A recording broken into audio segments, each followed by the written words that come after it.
Hello विद्यार्थी मित्रों, मजाम छो ने?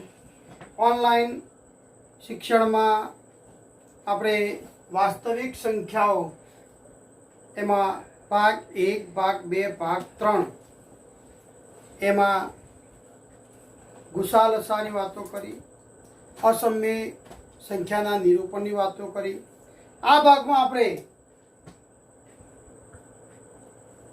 દશાંશ સ્વરૂપની વાતો છે, એમાં સમય સંખ્યાઓ અને એના દશાંશ સ્વરૂપની આપણે વાતો કરવાની છે। તો દશાંશ સ્વરૂપ કોણ કહેવું? પહેલું તો આપણે ઘણી વખત દાખલા ગણતા હોય અત્યાર સુધીમાં તો 0.002 આવે, 0.475 આવે। આ બધી જે સંખ્યાઓ કહેવાય એ એના દશાંશ સ્વરૂપમાં છે। જો અહીંયા 0.002 પછી કોઈ સંખ્યા આવતી નથી, ત્યાં સ્ટોપ થઈ જાય છે, એટલે આ પ્રકારનું દશાંશ સ્વરૂપ છે એ શાંત દશાંશ સ્વરૂપ કહેવાય। દાખલા તરીકે આપણે 1/4 કરીએ, 1/4 કરીએ તો 0 પોઈન્ટ ભાગ ચાલે ના એટલે 0.10 થયા, 4 દુ 8 થયા, 2 વધ્યા, ઉપરથી ઉતરી 0, તો 4 પંચુને 20। તો 1/4 નું દશાંશ સ્વરૂપ કેટલું થયું? 0.25। એનું દશાંશ સ્વરૂપ 0.25 થયું। આપણે કહીએ ભાઈ 1/3 લઉં તો જોજો 0 પોઈન્ટ લઈ લીધે, 10 થયા, 3 તરી 9, 1 વધ્યો, 10 થયા, 3 તરી 9, 1 વધ્યો, એમ તમે 3 3 3 અનંત સુધી આવશે। આ દશાંશ સ્વરૂપ કહેવાય, પણ કેવું છે? અનંત સુધી વિસ્તરેલું છે। પણ જુઓ અહીંયા અનંત સુધી છે, પણ અહીંયા ફક્ત 3 સંખ્યા છે, એનું વારંવાર પુનરાવર્તન થાય છે, એટલે આ સંખ્યા કહીશું અનંત અનાવૃત સ્વરૂપ તરીકે ઓળખીશું। એટલે 0.25 શાંત દશાંશ સ્વરૂપ કહેવાય। શાંત દશાંશ સ્વરૂપ ખબર પડી ગઈ કે ભાઈ જે સંખ્યાનો ભાગાકાર કરીએ એ કોઈ સંખ્યાથી અટકી જાય, ફરી પછી આગળ સંખ્યાનું પુનરાવર્તન થતું ના હોય એવી સંખ્યાને આપણે શાંત દશાંશ સ્વરૂપ કહીશું। આ પગારમાં જુઓ 0.333 એમ અનંત સુધી આવડે છે, એના આપણે અનંત અનાવૃત કહીશું। અને આગળ આપણે અભ્યાસ કરી ચૂક્યા છે એ પ્રમાણે શાંત દશાંશ સ્વરૂપ અને અનંત અનાવૃત દશાંશ સ્વરૂપ એ છે એ સમય સંખ્યા કહેવાય। હવે સમય સંખ્યા હોય તો આપણે વિચારી શકીએ કે કેવા સ્વરૂપમાં હોય, એની વાત આપણે અહીંયા પ્રમાણે 1.5 માં કરવાની છે। તો જો પ્રમાણે 1.5, જો x એ શાંત દશાંશ નિરૂપણ વાળી સમય સંખ્યા હોય તો x ને જ્યાં p અને q પરસ્પર અવિભાજ્ય પૂર્ણાંકો હોય અને q નું અવિભાજ્યમાં અવયવીકરણ 2n into 5m સ્વરૂપમાં હોય તેવા p/q સ્વરૂપમાં દર્શાવી શકાય, જ્યાં m અને n એ અનઋણ પૂર્ણાંક છે। અનઋણ પૂર્ણાંક એટલે ઋણ ના હોય તેવી, ઋણ ના હોય તેવી, શૂન્ય હોઈ શકે। દાખલા તરીકે 2⁻0, 5⁻0, m અને n બંને 0 છે, તો પછી q બરાબર શું થશે?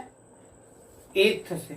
આપણે q બરાબર 2m કીધી તો q બરાબર કેટલી આવશે? જવાબ 1 આવશે। તો આપણે પ્રમેય 1.1 જો x એ શાંત દશાંશ નિરૂપણ વાળી સમય સંખ્યા હોય, જ્યાં x ને આપણે p અને q પરસ્પર અવિભાજ્ય પૂર્ણાંકો હોય અને q નું અવિભાજ્યમાં અવયવીકરણ 2n into 5m સ્વરૂપમાં હોય તેવા p/q સ્વરૂપમાં દર્શાવી શકાય, જ્યાં m અને n એ અનઋણ પૂર્ણાંકો છે. હવે અનઋણ પૂર્ણાંક એટલે ઋણ ના હોય તેવી વાતો કરીએ. આનાથી વિરુદ્ધ પ્રમેય 1.6 પ્રમેય 1.6 ના શબ્દો વિચારીએ તો જે અહીંયા સ્વરૂપ આપેલું છે પ્રમેય 1.5 માં એની જ આપણે વાત કરવાની છે. જો આપણે વિચારીએ જો x બરાબર p upon q સ્વરૂપમાં આપણે કોઈ સંખ્યા લીધી છે માં q એવી સંખ્યા આપણે વિચારીએ છીએ કે q નું અવિભાજ્યમાં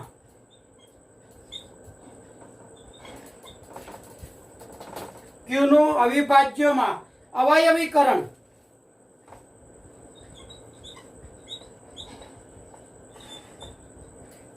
અવયવીકરણ 2n into 5m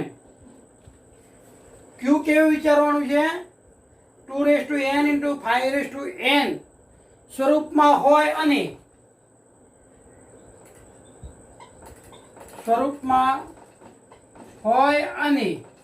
આપણે m અને n કેવા કીધા છે અનઋણ પૂર્ણાંકો અને m n અનઋણ પૂર્ણાંકો હોય m અને n અનઋણ પૂર્ણાંકો હોય તો x ની વાત કરીએ x નું દશાંશ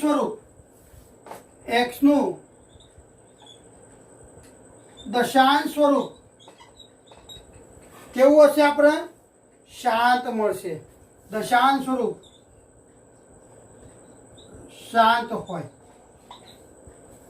અહીંયા આપણને દશાંશ પ્રમેય 1.5 માં દશાંશ સ્વરૂપ શાંત કહી દીધું હતું તો એનો q નું અવિભાજ્ય અવયવીકરણ કેવો હોય 2m into 5m હોય. અહીંયા પ્રમેય 1.6 માં જુઓ પ્રમેય 1.6 માં વિચારીએ તો x નો આપણને આપી દીધું x p upon q માં q નું અવિભાજ્યમાં અવયવીકરણ 2m into 5m સ્વરૂપમાં હોય અને mn અનઋણ પૂર્ણાંક હોય તો x નું દશાંશ સ્વરૂપ કેવું હોય શાંત હોય. તો દશાંશ સ્વરૂપ કેવું હોય શાંત હોય. અહીંયા આપણને કહે છે કે n બરાબર 0. મેં અવરોધ સમજાયું કે n બરાબર 0 લઈએ તો આપણને જવાબ કેવો મળશે કોઈ પણ સંખ્યાની 0 ઘાત આવે એટલે એ ત્યાં 1 આવે તો બરાબર 1 ગુણ્યા 1 બરાબર 1 થાય એટલે આપણને q કેવો મળશે 1 મળશે. માટે આપણને q કેવો મળશે 1 મળશે. આ પ્રમેય 1.6 થયું. હવે આના આધારિત કરીએ પ્રમેય 1.7. આ બધા પ્રમેય એકબીજા સંલગ્ન છે સમય સંખ્યા સમજવા માટેના છે. તો જોઈએ પ્રમેય 1.7. જો q નું અવિભાજ્ય સંખ્યાઓ વિચારી છે એ અવિભાજ્યોમાં અવયવીકરણ જે આપણે અવયવીકરણ સ્વરૂપ વિચાર્યું છે અવયવીકરણ અનઋણ પૂર્ણાંકો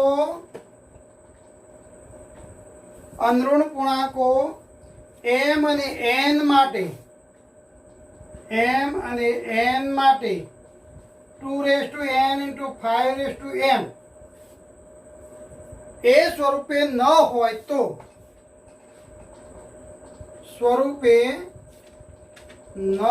હોય તો આપણે વિચાર્યું છે એ પ્રમાણે x નું જે સ્વરૂપ છે x is equal to p upon q નું દશાંશ નિરૂપણ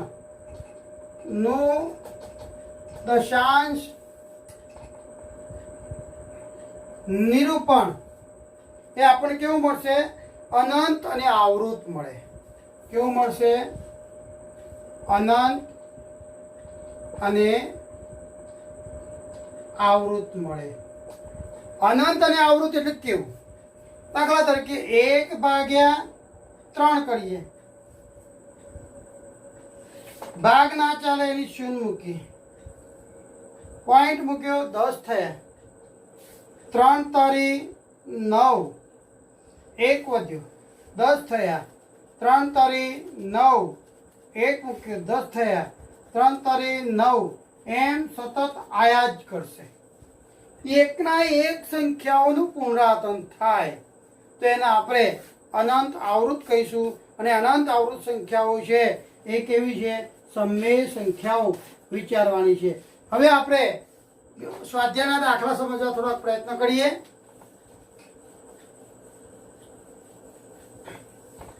સ્વાધ્યાયના દાખલામાં તમને ભાગાકારની પ્રક્રિયા કર્યા સિવાય જે સંખ્યા આપી હોય એ સંખ્યાનું સમમેય સંખ્યામાં નિરૂપણ શાંત છે કે નહીં તે આપણે વિચારવાનું છે. જો શાંત હોય તો એનું ક્યુ કેવો મળશે? 2n ઇન્ટુ 5m ના સ્વરૂપમાં આપણને મળશે. એમાં પહેલી સંખ્યા છે આપણે 17/8. 17/8 વિચારીએ. એનો બીજો એક દાખલો આપણે સાથે સાથે ચર્ચા કરીશું.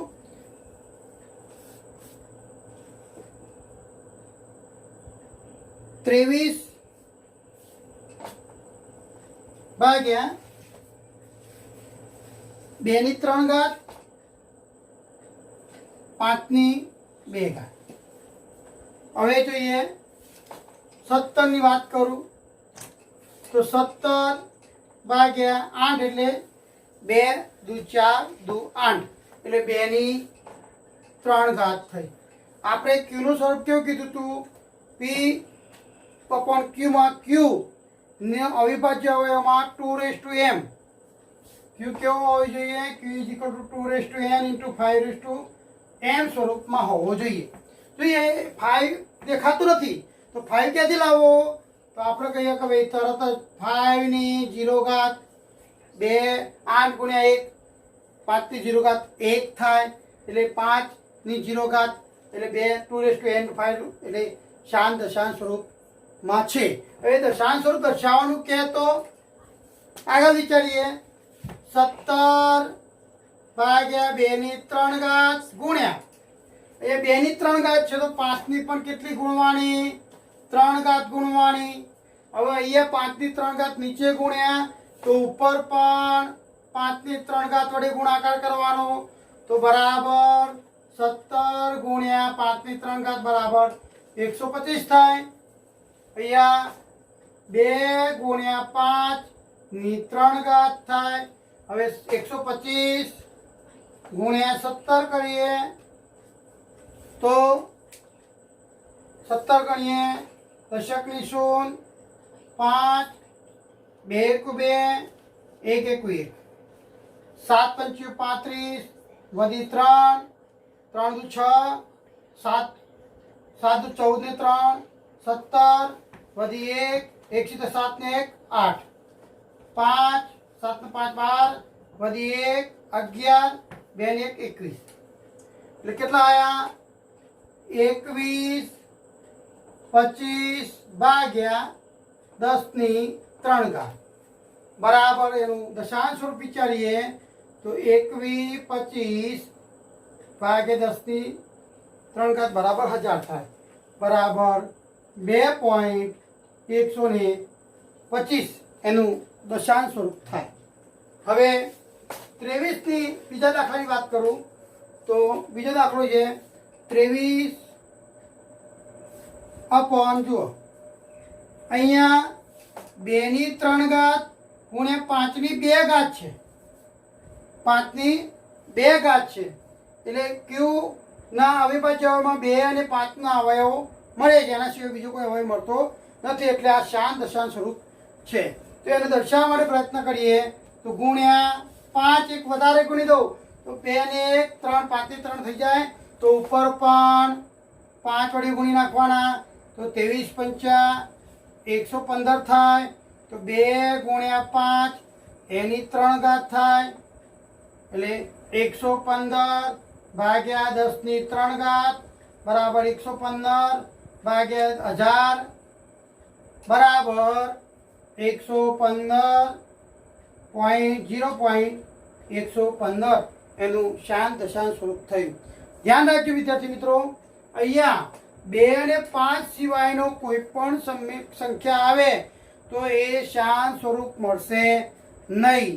એ અનંત અનાવૃત મળે કે અનંત આવૃત મળે, પરંતુ શાંત મળશે નહીં. આપણે યાદ રાખવાનો ક્યુનો અવિભાજ્ય અવયવ 2n 5n સ્વરૂપમાં હોય.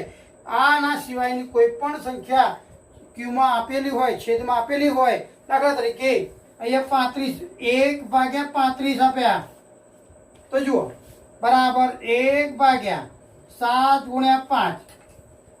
અહીંયા 2 અને 5 સિવાયનો બીજો એક અવયવ મળ્યો 7, એટલે એ દશાંશ સ્વરૂપ શાંત મળશે નહીં. એ ધ્યાન રાખજો. હવે નિરૂપણ કરવાનું છે, એનું અવયવોમાં સ્વરૂપ મેળવી શકાય એની વાતો કરીએ આપણે. હવે આ ચેપ્ટરમાં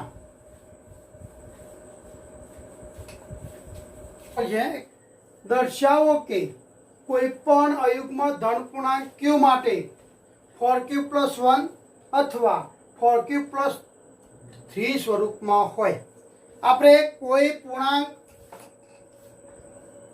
કોઈ અયુગ્મ ધન પૂર્ણાંક એ લઈએ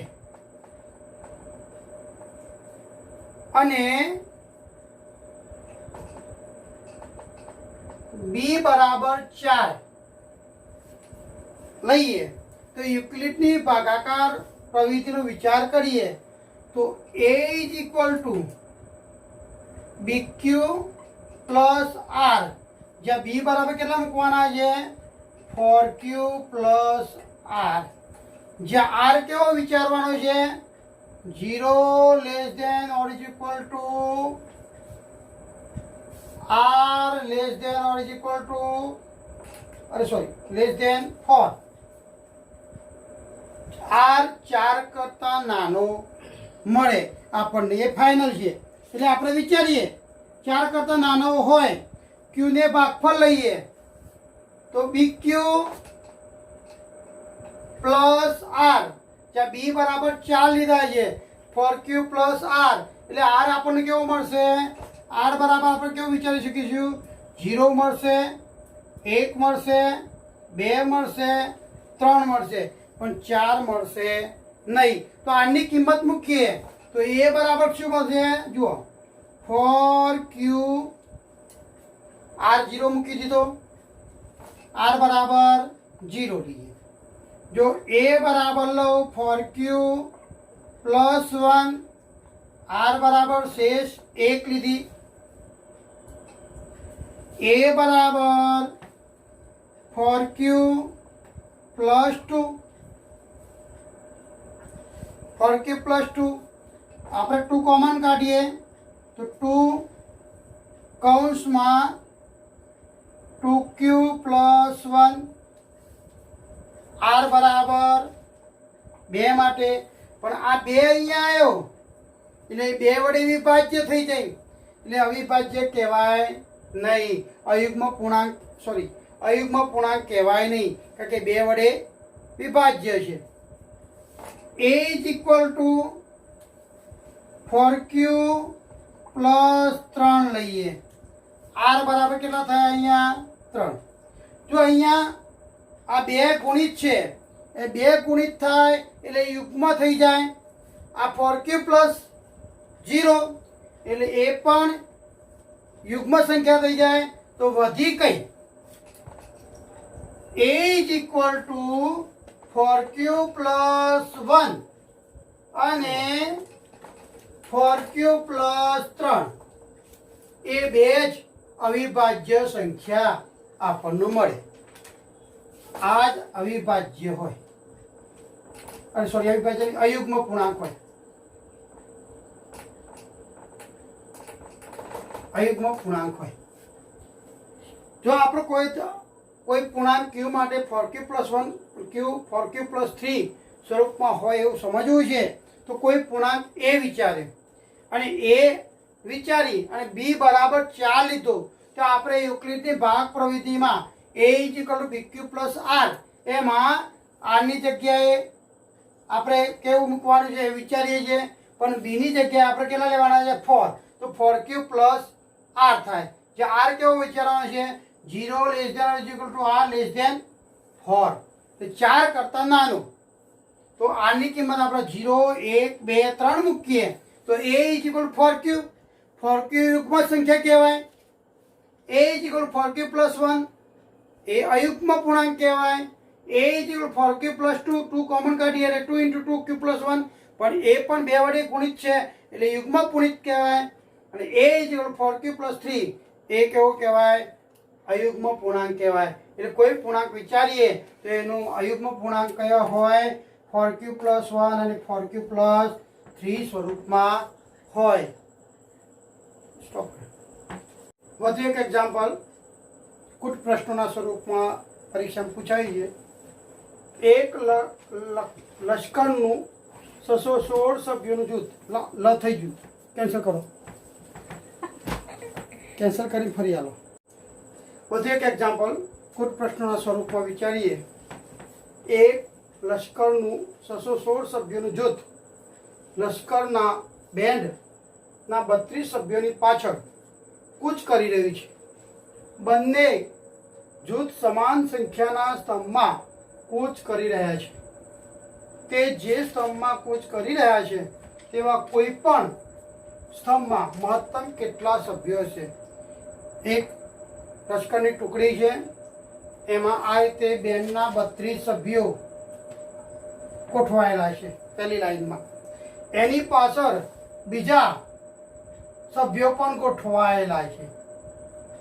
તો આ એક સ્તંભ એટલે એક લાઈનમાં કેટલા સભ્યો હશે એ શોધવાનું આપણને અહીંયા કીધું છે. તો આપણે એ શોધવા માટે આપણે જે સંખ્યા આપણને આંકડાકીય માહિતી આપી છે એ આંકડાકીય માહિતીનો ગુસા શોધીએ એટલે આપણને અહીંયા મહત્તમ શબ્દ આવે, ઓછામાં ઓછા શબ્દ આવે તો આપણે ગુસા શોધવાનો પ્રયત્ન કરવાનો. લઘુત્તમ શબ્દ આવે, વધુમાં વધુ શબ્દ આવે તો આપણે ત્યાં લસા શોધવાનું થાય. અહીંયા મહત્તમ શબ્દ છે એટલે આપણે ગુસા શોધવાનું થશે. તો અહીંયા આપણે ગુસા શોધવા માટે લશ્કરના સભ્યોને શોધવા માટે અહીં સ્તંભમાં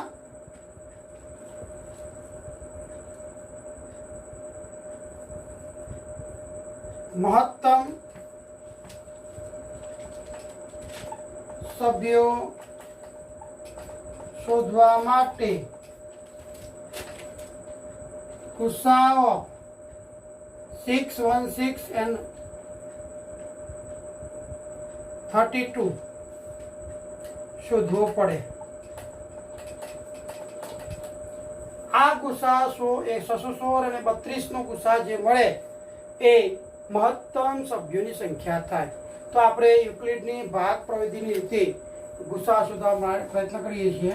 616 > 32 616 એ 32 કરતાં મોટા છે એટલે 616 બરાબર આપણે સ્વરૂપ કયું વિચાર્યું છે a = bq+r યુક્લિડની ભાગ પ્રવિધિમાં 616 અહીંયા મૂકીએ 32 ભાજક છે તો ભાગફળ કેટલું વિચારીએ 32 ગુણ્યા સમથિંગ પ્લસ શેષ જે વધાય તો એક ભાગાકાર કરીએ કે ભાઈ 32 616 લાવવા છે.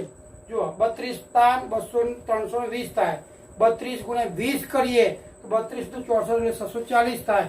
એટલે 616 થી વધી જાય છે એટલે આપણે કરીએ 32 ગુણ્યા 19 નો ગુણાકાર લઈએ તો દશકની 0 2 × 2 3 × 3 9 × 18 વધી 1 9 × 18 વધી 1 9 × 27 27 ને 1 28 8 6 8 10 વધી 1 3 ને 5 ને 1 6 કેટલા આયા 608 ગુણ્યા 19 કરીએ તો શેષ કેટલી વધશે? 616 માઇનસ 608 કરો એટલે 8 શેષ વધશે. કેટલી વધશે? 8 શેષ વધશે. હવે 8 શેષ વધી. હવે આપણે જે 32 છે એ અહીંયા મૂકીશું. જે શેષ આપણને મળી છે એ 8 અહીંયા મળીશું. હવે 8 ચોક 32 વત્તા શેષ 0 આવી. એકલીકના ભાગાકારમાં આપણે જોયું હતું શેષ 0 આવે. એના આગળના પદમાં શેષ કેટલી છે એ વિચારો, અથવા અહીં S0 વાળી લાઈનમાં પહેલી સંખ્યા કઈ મૂકી છે એ એનો ગુસા થશે. માટે ગુસા of 616 and 32 is equal to 8. એટલે આપણે છેલ્લો લખવાનો સ્તંભમાં મહત્તમ સંખ્યા 8 હશે. એટલે આ રીતે કુટ પ્રશ્નો પરીક્ષામાં પૂછાય. 2 ગુણના ટૂંકા દાખલામાં આવતા હોય છે. ગુસાનો મેં ગણ્યું છે, લસા માટે તમે પ્રયત્ન કરજો. તો પ્રકરણ 1માં આવતા તમામ દાખલાની સમજ આપણા પ્રયત્ન મેં 4 ભાગના વિડીયોમાં કર્યો છે. તો આપ વિદ્યાર્થી મિત્રો શાંતિથી ધ્યાનથી આ વિડીયો જોજો, અને એ વિડીયો જોયા પછી જે કોઈ પ્રશ્ન મૂંઝવતો હોય એ તમારા વિષય શિક્ષક, સ્કૂલના વિષય શિક્ષકને પૂછી એનું નિરાકરણ લાવવા પ્રયત્ન કરજો. જય હિન્દ.